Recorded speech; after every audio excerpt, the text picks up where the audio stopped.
this is day one. I had this realization only mere moments ago. I was out for a drive. It's amazing the things you think of when you're in the shower or you're out for a drive. And, you know, dopamine's such an amazing thing, hey? I've spent the last 2 days getting everything linked up and, getting all their social media accounts set up and all this sort of stuff. And then in the end, while I was going for a drive, part of me was like, it just feels wrong. Something feels off about like why, this. And the truth is, my honest intention is to do this for me primarily, is to have something where I get to reflect and like I've said in other episodes, is record in real time what's happening, and and at the end of each day kind of assess what's going on. And then I realized that in the back of my mind there's also this question around, well, I mean, obviously you want to provide value to the broader community, and the more I'm learning, the more I'm learning through business and learning about myself, and the more I'm speaking to people and realizing that what I know is actually really valuable. And I love one of the things that I've learned that I really value is like mentoring, both giving and receiving. And I think part of that is because it's a relationship that you build. So I love being able to meet people, and then I find that actually they've got this, they've got something they've been wrestling with, and I'm like, hey, like I actually might have some insight here, and then I'm able to provide value to their life. Like that's something that I really enjoy. And so when I was just reflecting, like about 10 minutes ago, not even, about, well, all these little like hooks and little clips and that sort of thing that I've been sharing about a few of the first episodes, I'm just like, it's just junk food for your brain. All it is dopamine hits, and either I'm gonna do this for myself or I'm talking shit. And if I'm talking shit, don't do it. So I've already scheduled. No, you know what? I'm going to cancel it then. Yeah. That sucks. Yeah. All right. So that's just a part of being real with myself. So, yeah. I think that's my first thing, is not talking shit about my intentions with this, and either I am going to do it to actually reflect and you guys can be participants, but also like for my future self to keep me accountable. Like I know at the end of every day I have to come and reflect and unpack my day, and that future Billy is going to be able to look at this and go, wow, you were full of shit. Or, oh wow, actually, yeah, you did what you said you were going to do, and you actually are actively moving toward your goals and all that. So, So the other thing I found really interesting today was, when we actually launched everything. And there's an element of fear for sure. There's an element of, I know there's some people that don't like me. There's some people that think I'm full of shit. I know there's some people that I conflict with. And in the back of my mind, it's going like, oh, I wonder what they're going to think. I wonder what they're going to say to other people. And if there's one thing I've learned about Brene Brown's work, is that vulnerability doesn't create courage. Is that vulnerability is courage. And fully exposing myself, one, I think it keeps me accountable, because it's like, well, I'm either going to do it or I'm not. And if I'm not going to do it, then work out why, and actually understand what my motivators are. I might have a little bit of an interruption here. Yeah, we'll see. Typically he likes me and he likes hanging out.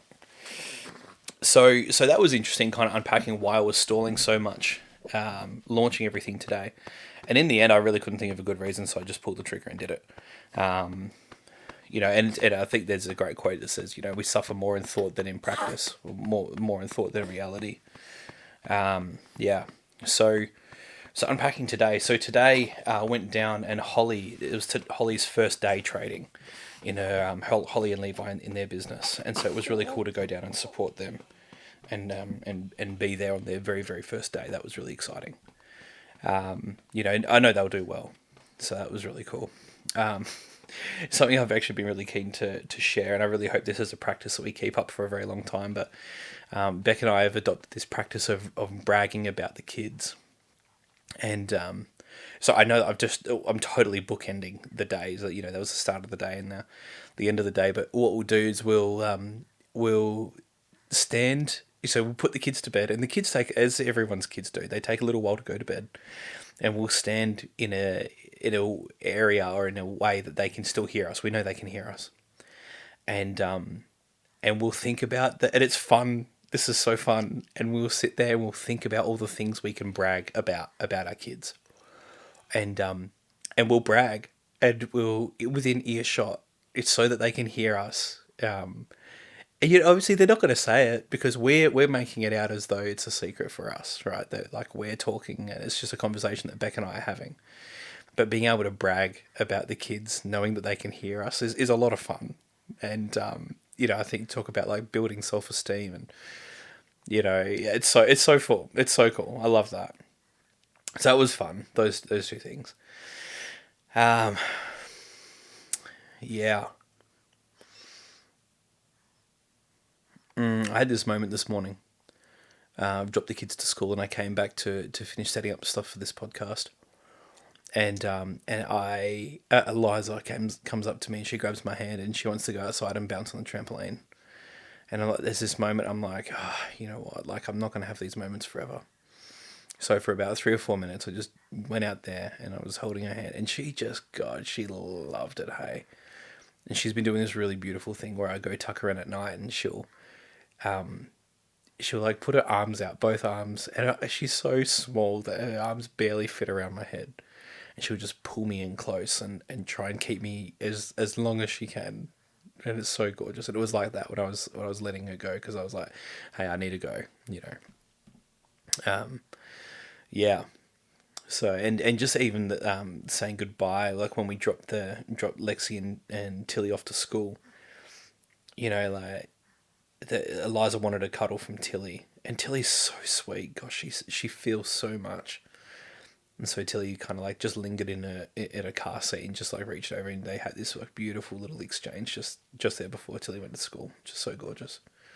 You know, and the one thing, I've been conscious of this for a while, but one thing I'm really aware of is that, you know, that the parent to child relationship is one that kind of doesn't make sense, and it shouldn't really exist. And what I mean by that is because obviously there's an inherent love all parents have for their children, so obviously it's a thing. But you know, like you're talking decades apart, usually decades apart. You know, in my instance, you know, like male, female, and like literate, illiterate, highly strung emotions, at least, you know, better regulated emotions, and like literally polar opposites, and yet there's still this just utter joy and love that you have between these two people, and it's so cool. And I think around every now and then I catch myself out and I'm just like, this relationship doesn't make sense, and yet I love it, and it's really sweet. I love it. So yeah.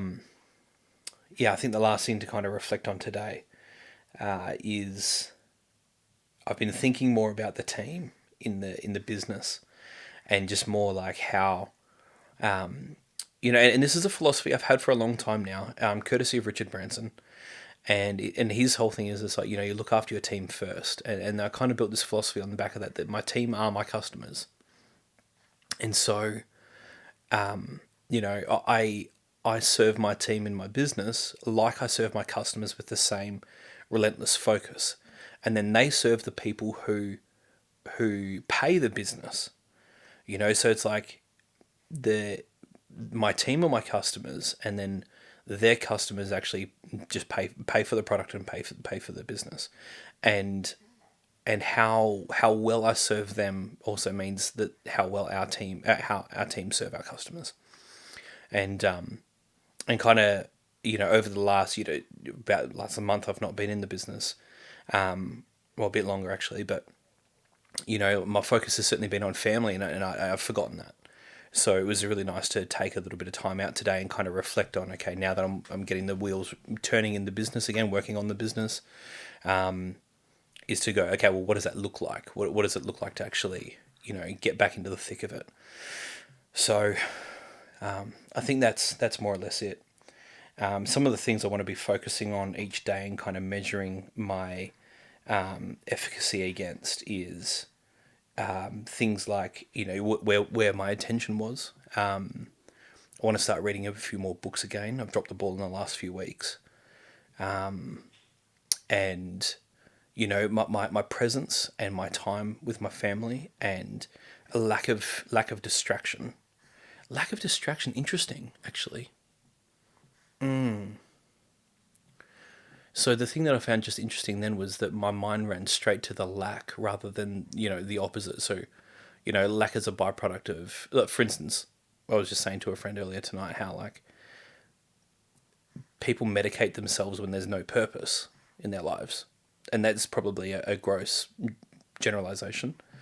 But like when there's and I don't think it's a general rule, but society, even you look back at like Roman era, and they always talked about bread and circus to control the population, and that's just more or less medication. It's just you're distracting your mind, and if you have purpose, then that's a natural thing that doesn't. You don't want to you don't want to medicate yourself when you have purpose. Like learning is fun when it's aligned, and if say for the person who's like passionate about mechanics, reading a book on I don't know what. They shouldn't have picked mechanics. It was a stupid thing, but something that aligns with their interest. That's fun. That's not hard. So learning is actually fun. Learning is not a chore, provided it's aligned learning. So, so yeah. So the thing that I found just interesting then was that my focus was on the lack, not the fulfillment side. So yeah, I'll come back to that. Yeah. So anyway, so I want to be really conscious of my time, how I'm directing my energy, and how I'm looking after my health. So I think those are the things I'm going to be reviewing. And tomorrow, my deal is I'm going to come back with a measurable means of doing so. That's what I'll do. Cool. That's that. Today one. I know it was really pokey. I'm sure over the next couple weeks, it'll become a bit more structured and clear.